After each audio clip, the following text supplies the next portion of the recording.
بسم اللہ الرحمن الرحیم۔ السلام علیکم dear friends, welcome back in Islamic history.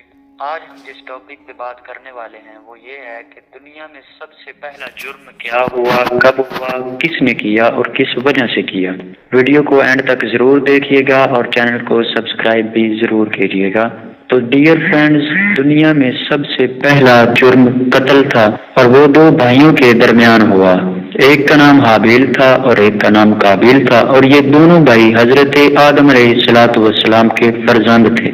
مکمل قرآنی واقعہ کچھ اس طرح ہے کہ حضرت آدم علیہ السلام اور حضرت حوا علیہ السلام جب دنیا پہ تشریف لائے تو اللہ تبارک و تعالیٰ نے ارادہ فرمایا کہ ان دونوں کے ذریعے انسانی نسل کو بڑھایا جائے۔ انسانی نسل بڑھنے کا طریقہ اس وقت کچھ اس طرح تھا کہ حضرت حوا علیہ السلام جب بھی حاملہ ہوتی تو ان کے حمل سے دو بچے پیدا ہوتے، ایک لڑکی پیدا ہوتی اور ایک لڑکا پیدا ہوتا۔ اور اس شریعت میں نکاح کا طریقہ کار کچھ اس طرح ہوتا کہ ان دونوں بہن بھائیوں کا آپس میں نکاح کرنا حلال نہ ہوتا، جبکہ ان دونوں کا دوسری سمت والے وہ دو بہن بھائی جو دونوں اکٹھے پیدا ہوں ان کے ساتھ نکاح ان دونوں کا کرنا حلال ہوتا۔ تو اسی سلسلے کے مطابق حضرت حوا علیہ السلام کے حمل سے ایک حمل میں دو بچے پیدا ہوئے، ایک لڑکی اور ایک لڑکا۔ وہ دو بچے حابیل اور لیودا تھے، اور ایک دوسرے حمل سے دو بچے پھر پیدا ہوئے، ایک لڑکی اور ایک لڑکا۔ وہ قابیل اور اکلمہ تھے۔ اب آہستہ آہستہ وقت گزرتا گیا۔ جب یہ چاروں بچے جوان ہوئے تو حضرت آدم علیہ السلام نے اپنی شریعت کے قانون کے مطابق ان چاروں کے درمیان یہ فیصلہ فرمایا کہ حابیل کا نکاح لیودا سے نہیں ہوگا، بلکہ حابیل کا نکاح اکلمہ سے اور قابیل کا نکاح لیودا سے ہوگا۔ اب قابیل اس فیصلے کو ماننے سے منکر ہوا، اس نے انکار کیا اور کہا کہ یہ تو آپ کی رائے ہے، اللہ تبارک و تعالیٰ کا حکم اس کے برخلاف ہے۔ قابیل کا اس نکاح سے انکار کرنے کی وجہ یہ تھی کہ اس کی بہن اکلمہ جو اس کے ساتھ مل کے پیدا ہوئی تھی وہ حسن میں حابیل کی بہن جو حابیل کے ساتھ مل کے پیدا ہوئی تھی لیودا سے زیادہ خوبصورت تھی۔ جب قابیل نے حضرت آدم علیہ السلام سے کہا کہ یہ تو آپ کی رائے ہے، اللہ تبارک و تعالیٰ کا حکم نہیں ہے، تو حضرت آدم علیہ السلام نے فرمایا کہ اگر تم ایسا سمجھتے ہو کہ یہ میری رائے ہے، اللہ تبارک و تعالیٰ کا حکم نہیں ہے، تو تم دونوں حابیل اور قابیل ایک کام کرو، تم دونوں اللہ تبارک و تعالیٰ کی راہ میں ایک ایک قربانی پیش کرو۔ حابیل اور قابیل دونوں اس بات پہ آمادہ ہو گئے، اور حابیل چونکہ مال مویشی کا کام کرتا تھا اسی لیے حابیل نے ایک بکری اللہ تبارک و تعالیٰ کی راہ میں پیش کی، اور قابیل چونکہ کھیتی باڑی کا کام کرتا تھا تو اس نے گندم کا ایک انبار اللہ تبارک و تعالیٰ کی راہ میں پیش کیا۔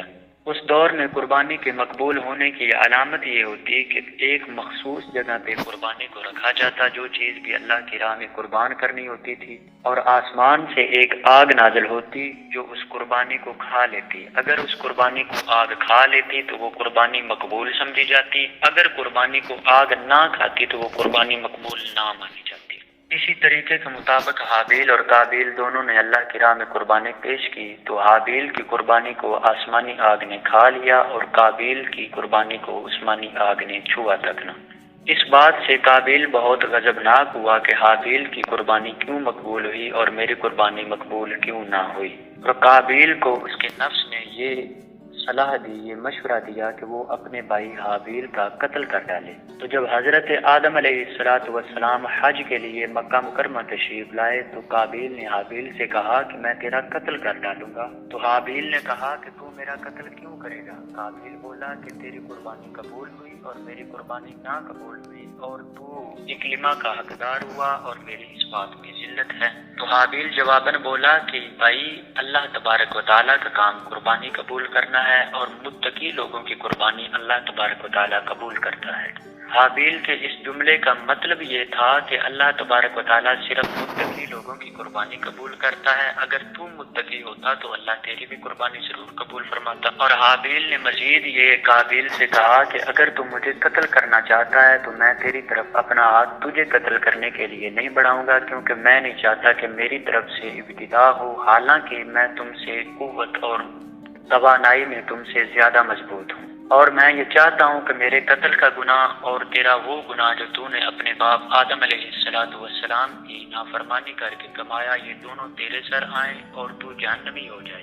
حابیل کی یہ گفتگو کرنے کا مقصد یہ تھا کہ شاید اس کا بھائی جو ہے وہ اس نصیحت کو قبول کر لے اور اس گناہ سے بچ جائے، لیکن قابیل پہ اس بات کا کوئی اثر نہ ہوا اور اس نے کسی طریقے سے اپنے بھائی کو قتل کر ڈالا۔ اب بھائی کو قتل کرنے کے بعد قابیل بہت پریشان ہوا کہ اب اس لاش کا کیا کیا جائے۔ ایک مدت تک اس لاش کو اپنے کندھوں پہ اٹھا کے پھرتا رہا۔ جب اس کے ذہن میں کوئی بات نہ آئی کہ اس لاش کا کیا کیا جائے تو اللہ تبارک و تعالیٰ نے 2 کوے بھیجے اور وہ دونوں کوے آپس میں لڑنے لگے۔ ایک کوے نے دوسرے کوے کو مار ڈالا۔ اب زندہ کوے نے اپنے چونچ اور اپنے پنجوں کے ذریعے زمین کھریدنا شروع کر دی اور زمین کھرید کے اس میں گڑھا تیار کیا اور اس میں دوسرے مردہ کوے کو ڈالا اور اس پہ مٹی ڈال دی۔ اس طرح اللہ تبارک و تعالیٰ نے قابیل کو اشارتاً یہ بات سمجھائی کہ اپنے بھائی کو لاش کو اس طرح جو ہے وہ دفن کیا جائے۔ تو قابیل یہ ماجرا دیکھ کے اپنے آپ سے کہنے لگا کہ یہ تو مجھ سے زیادہ سمجھدار ہے یہ کوا، اس نے تو اتنی آسانی سے قتل کر کے پھر اسے لاش کو بھی دفنا دیا ہے، مجھے اس کا پتہ ہی نہیں چلا اس بات کا۔ اب اسی طریقے سے قابیل نے اپنے بھائی حابیل کی لاش کو دفنایا اور چلا گیا۔